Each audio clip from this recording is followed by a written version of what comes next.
So much of what we've been talking about really in the last few weeks has been the big outperformance of munis relative to the Bloomberg Ag Index. So, of course, joining me now is John Carney, head of municipal strategy over at BlackRock. So talk to me about this. It's not only high yield, but munis really outperforming a lot of the other bond sectors. What's driving this? More importantly, can it continue?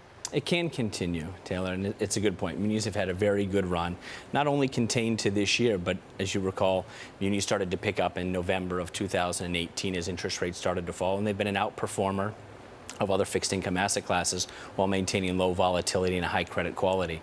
Year to date, investment grade munis are up a little north of 4% with 185 basis points of excess return. That excess return is simply a calculation of duration matched treasuries to munis, so a good outperformer.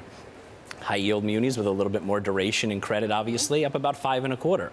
So we've seen investors reaching for yield, thus the outperformance as you go down the credit spectrum. So last week I had Jamie Islin over from Neuberger Berman. We were talking about how the muni to treasury ratio was hitting a record low. We've really stayed at those levels.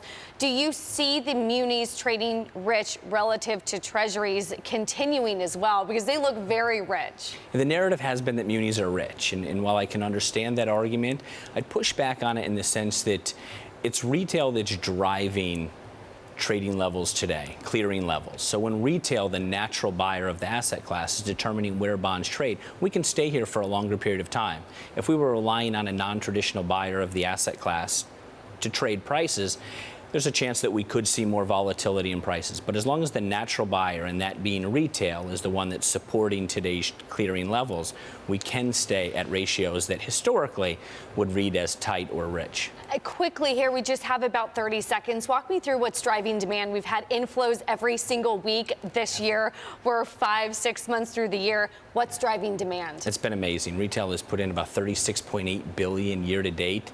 That number, as of now, is larger than any number of any year going back to 2012. So we've seen sensational demand. Retail is looking at the asset class differently post-tax reform.